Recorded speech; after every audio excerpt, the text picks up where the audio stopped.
அவள் அப்படி ஒன்றும் அழகில்லை, அவளுக்கு யாரும் இணையில்லை.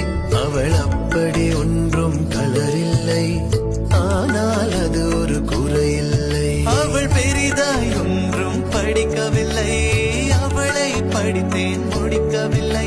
அவள் உடுத்தும் உடைகள் பிடிக்கவில்லை, இருந்தும் கவனிக்க மறக்கவில்லை.